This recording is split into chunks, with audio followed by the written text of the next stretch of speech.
Hey, what you doing there, Lewis? If any one of y'all that enjoy watching what I do and you watch regularly, if you want to know what I do to stay on top of my mind all day, then this video's for you. A lot of these things I got from the Golden Book of Saint Germain, or, the Saint Germain Press books. In particular, Volume 1, Unveiled Mysteries, Volume 2, The Magic Presence, Volume 3, The I Am Discourses. I think Volume 7 is Ascended Master Light. There's another one called Ascended Master Instruction. I love that one. And there's 20 volumes. Volume 1, Unveiled Mysteries, is a good place to start. And it's not a religion. It's more like, I like to say, it's called cutting through the bullshit. Getting straight to the source. And you find out it's always been there. And it was just, you kind of got misguided for a minute and you went off somewhere else into somebody else's garden because they said, come in here, we have candy. No. But that's how they get you when you are constantly seeking and chasing and desperate for things. Because when you're desperate for things, you got your light turned out there. But in the Saint Germain Press books, it's not out there that you're looking for. It starts in here. Like how they say, the kingdom of heaven is within. There's a lot I could say about a lot of things. Let's just keep it simple to what I do every day. Number one, if I ever think of something or get a feeling of something that doesn't resonate with me with warmth in my heart,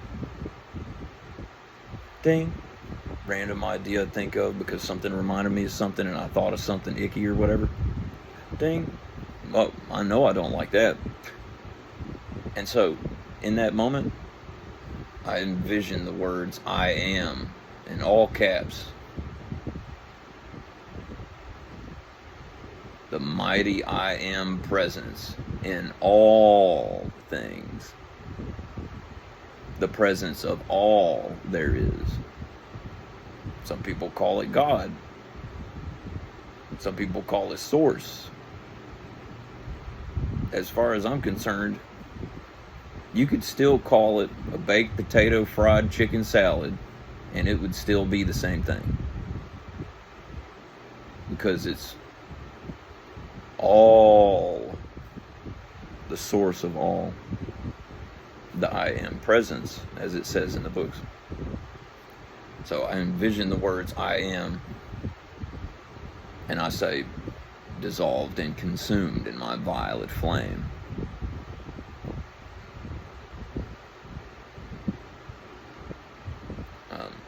Used to, what I would say is, any thought or feeling that didn't feel right, I closed the door to you forever and dissolve and consume you in my violet flame. Then I started saying, I closed the door to you forever and I erased that door. Like, didn't even pave it over. More like it was never there.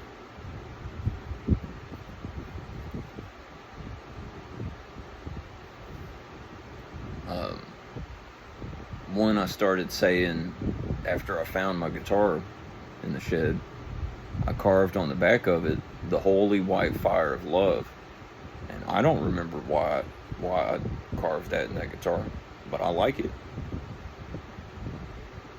So I took something from one of the Saint Germain press books, Mighty I Am, Shatter and Consume This. So that spurred a thought. Another one they say, that I say from time to time, Mighty I Am, seize this, shatter and consume it now. It is done. Thank you, Mighty I Am. And I move on my merry way.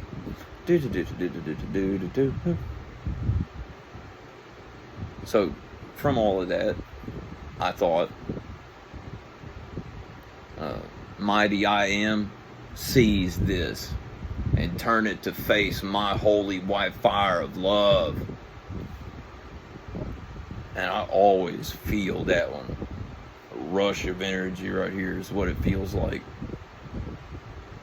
every time I say that.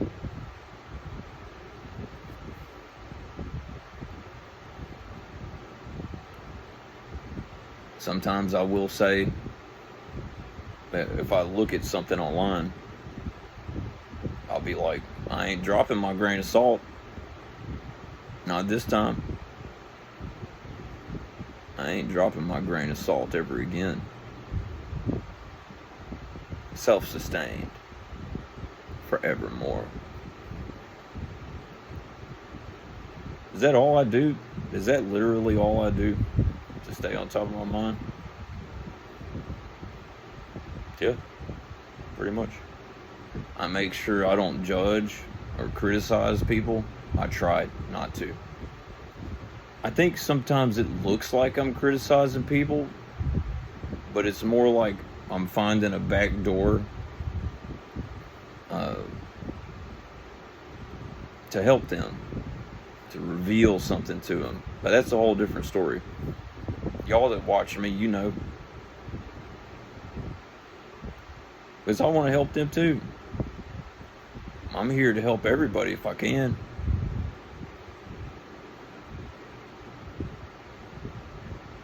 And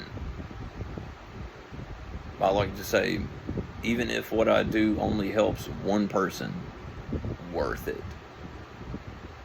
Well, turns out what I do has helped a lot more than just one. A lot more than just 1,000. A lot more than just 5,000. Apparently a lot more than just 500,000. Apparently more than just 1 million. And that was just with my music.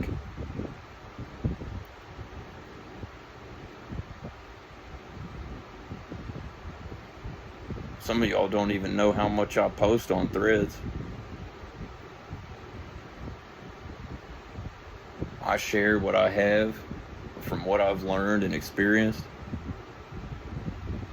in case it might help somebody.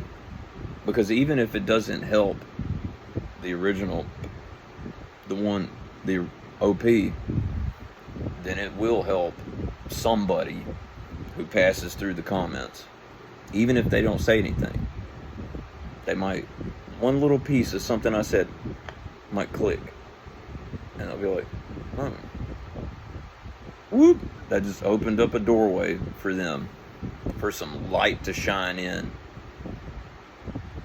And now their brain, and who knows what all else, is starting to rework and rewire and figure things out in a better way. Because I'll tell you something, number one on the top of the list that we all need to be doing, but don't let me tell you what to do. That's your job. Number one on the top of the list, we need to be teaching each other how to stand guard at the door of the mind. Except, as far as I've been looking, there was never a door there. No hinges. It's a wide open archway with this wind just passing through it like, wow. Do you know those voices in everybody's heads they talk about? The voices in my head told me to drink Kool-Aid mixed with cheese. I don't deal with that anymore because of all the decrees that I just shared with you. All that stopped. Any one of y'all that's been watching me for a while, you know how I used to be. That's how I got here. That's it. Dissolved and consumed in my violet flame. Mighty I am, seize this. Shatter it and consume it now. It is done. Thank you, mighty I am. Do. And I might even break something just for fun. A joyous, jolly break. And it rains glitter from my soul.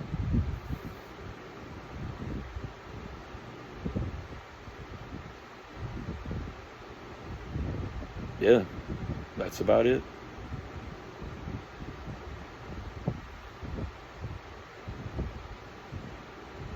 I'll leave you with this, in case anybody new is watching.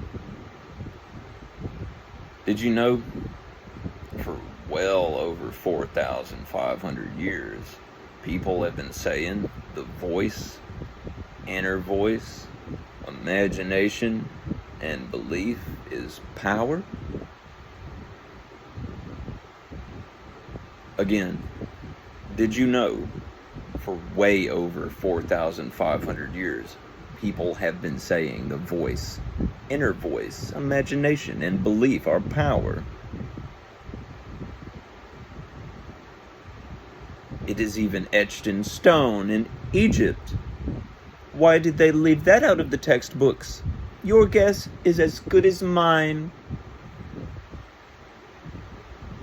There are thousands of books about the voice, inner voice, imagination, and belief being power.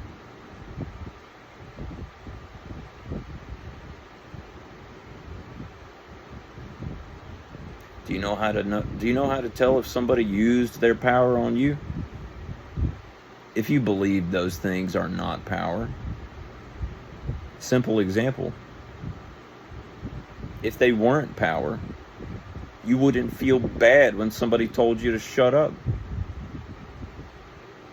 If they weren't power, nobody would give up on their hopes and dreams just because somebody called it stupid. I want to own a horse ranch one day. It'll never happen. Oh, I'm sorry. It was you that wanted the horse ranch, but you didn't believe in yourself enough? Good job. I'm glad your parents taught you right.